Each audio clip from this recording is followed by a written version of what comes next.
Hi, good evening everyone. Today I am going to talk about a fascinating topic that sits at the intersection of real world problem. My name is Mudawat Lakshman and today I am going to talk about design and in the subject design and analysis of algorithm. The topic is Australian voting. So Australian voting also known as Australian voting is also known as instant runoff voting, and this is a topic from my AIT Tech Talk for Design and Analysis and Algorithm. By the end of this session, you'll understand not just how this voting system works, but also how the model is an algorithm, analyze its complexity and appreciate why it exists. So the content.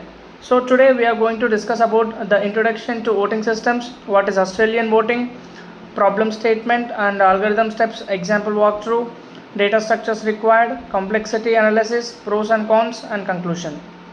So while diving into the introduction of voting paradoxes, in a standard first past the first post system, the candidate with the most votes wins even if they don't have a majority greater than 50%. So this is all about the Australian voting system. Okay, example, a candidate gets 40% and B candidate gets 35% and the third one, the C, gets 25%. A wins but 60% of people voted against A. So we need a system that ensures the winners has broad system support. Okay, so the introduction is here.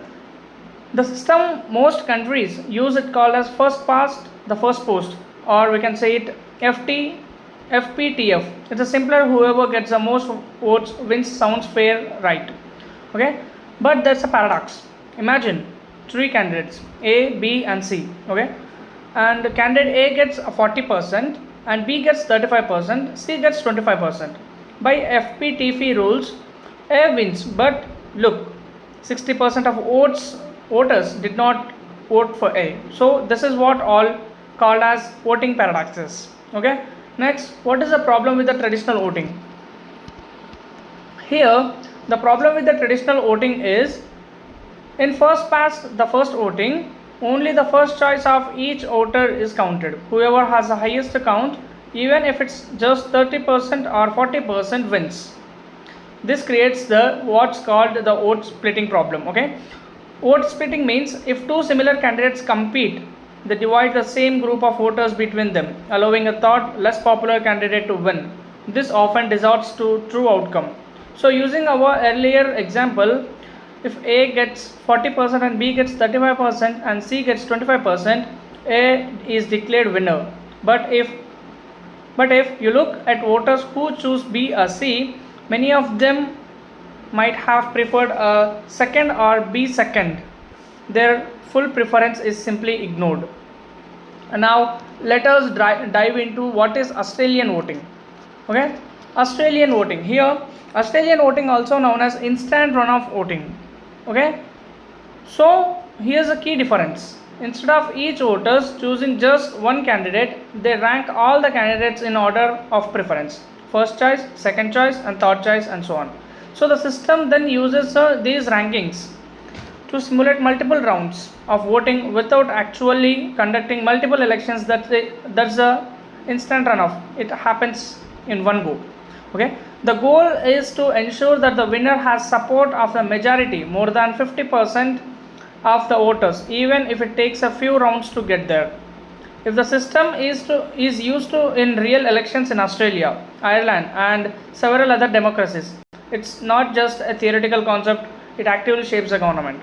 What is the mechanism behind the Australian voting? So the mechanism just we have discussed.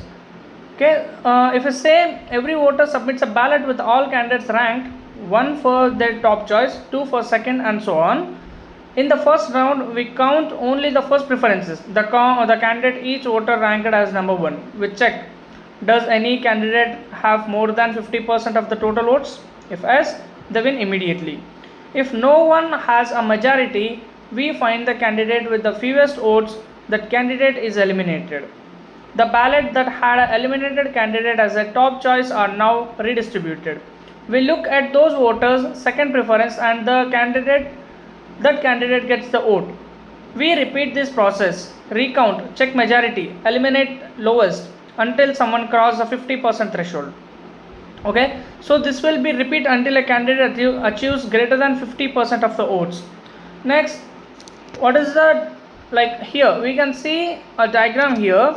In this diagram, the diagram from MIT election lab visually represents how instant runoff voting works across rounds. You can see on the top left, here we can see on the top left the initial round counts. As round progress, the weakest candidate drop off and their votes flow to the next preferred candidates. Eventually one candidate accumulates more than 50% and is declared the winner. So think of it like a tournament first, but instead of head-to-head matches, we are redistributing preferences after each round of elimination. This visual really helps to see how votes move through the system and how each round gets us closer as a majority winner. What is the key idea behind this algorithm? So the key idea behind this algorithm is the algorithm works in rounds. Count only the first preference, check if a candidate has majority greater than 50%. If not, eliminate the lowest candidate, redistribute votes, repeat until the winner is found. This ensures the winner has broad support. So this is what all about the Australian voting and how the algorithm works, how the coding works. If we design this algorithm, so the input phase will be, first we read the number of candidates, let's call it a C, okay, and then we store their names and map each name to an index, that is 0 to C minus 1. This is important because internally we work with the integers for efficiency. Then we read all the ballots. Each ballot is sequence of integers representing the voters' ranked preferences. For example, if voter 1 say 213, that means their first choice is a candidate 2 and the second choice is candidate 3 and the third choice is candidate 3. Okay, we store all these ballots in a 2D array of list. So that will be happen in coding, and then we enter the main loop. While a winner hasn't been found, we keep this processing rounds. Inside each round, we scan each ballot, find the first non-eliminated candidate and count the vote. So that will be happen in this Australian voting, and we can see the algorithm, how the condition will be. Condition A is nothing but like majority winner. After counting votes in a round, if any candidate has votes strictly greater than total ballot by 2, the candidate is a winner. Declare them as a stop. Okay, and then condition B. This will be the tie case. Okay, if all remaining, that is non-eliminated candidates, have the exact same number of votes, it's a tie. All of them are declared winners simultaneously. This is a rare edge case but must be handled. So this should be handled. Okay, and we can see if neither condition is met, we find the minimum vote count among non-eliminated candidates and eliminate anyone who has a count. Remember, we don't delete their ballots, we just mark them as eliminated in a Boolean array. So this is the crux of the algorithm: elegant, iterative, and terminate as the most C rounds. What is a deadline walkthrough? Here we can see a deadline walkthrough. Detailed walkthrough. So here we have 3 candidates, namely Alice, Bob, and Charlie. Okay. So and there are 5 ballots. You can see the 5 ballots here. In the ballot 1 choose Alice first, Bob is second, and Charlie is third. And ballot 2 same as above. Okay, we can see that 1, 2, 3 and 1, 2, 3.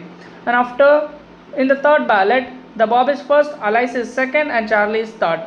And in fourth ballot, we can see Charlie is first, Bob is second, and Alice third, and fifth is above, like it is same as above. Okay, fine. The majority threshold is 5 by 2. That is, we can say for 2.5. So we need at least 3 votes to win. Round 1 counts based on the preference. Alice got 2 votes, Bob got 1 vote, Charlie got 2 votes. So no one has 3 or more votes. No majority, move to elimination. Okay. So next, the detailed walkthrough we can see here is, as we seen above, Bob has some minimum, just 1 vote. So Bob is eliminated directly. So that is the concept of Australian voting we are talking about. Now we need to redistribute Bob's votes. Which ballots has Bob as their current first choice? That is ballot 3. That is 2, 1, 3. So candidate 2 Bob is eliminated. So we skip him and go to the next preference, that is candidate 1, which is Alice. Alice gets his transport vote. New counts after redistribution. Then Alice got 2 plus 1 from the Bob's ballot. He got 3 votes. So Charlie 2 votes. So that's what happens. So now round 2 count complete. So now check for majority. So next we declare the result by current count is equals to Alice got original 2 and transferred 1 or 3. The Charlie got 2 votes and check Alice has 3 votes. So majority 3 and the Alice wins. So that is the impact. What is the impact behind this? We can see here the visuals, the round 1, round 2 and final. So in the round 1 there are A, B, C and A got 40%, B got 25% and C got 35% of votes. In the round 2 we will get that the B candidate is eliminated and we have the preferences of A candidate and C candidate at the place of B candidate, and as the 15%, like A got the 15% of votes in the second preference, so the 15% is added to the A and then finally the A will be the winner. So here we can see the pseudocode. So the pseudocode goes like, we have two main data structures here, preference and eliminated. A 2D array where n is the number of voters and m is the number of candidates, we can say in the preferences. Okay, in eliminated, a boolean array tracking which candidates have been eliminated, initially all or false. So here we can see in each round, the step 1 we can say reset vote counts to 0, and step 2 for each voters iterate through their preference list. Okay, skip eliminated candidates. The first non-eliminated candidate in their list gets their vote. Break out the inner loop, 1 vote per round. So that is called. Okay, next we have pseudocode. Continuing the pseudocode in the next page. So we got check for the winner, and after checking the winner, find the minimum votes, eliminate the candidate until the winner is found. So we are gonna repeat the process again and again, so that we will get a winner. So to declare the winner, we are checking, like we are using the Australian voting method. Just now we saw what is Australian voting method and what is the time complexity here. So let's now analyze the time complexity of this algorithm. So let's see, we'll say let's see, that is number of candidates and B is the number of ballots. In the worst case, we eliminate exactly 1 candidate per round, so we have at most C rounds.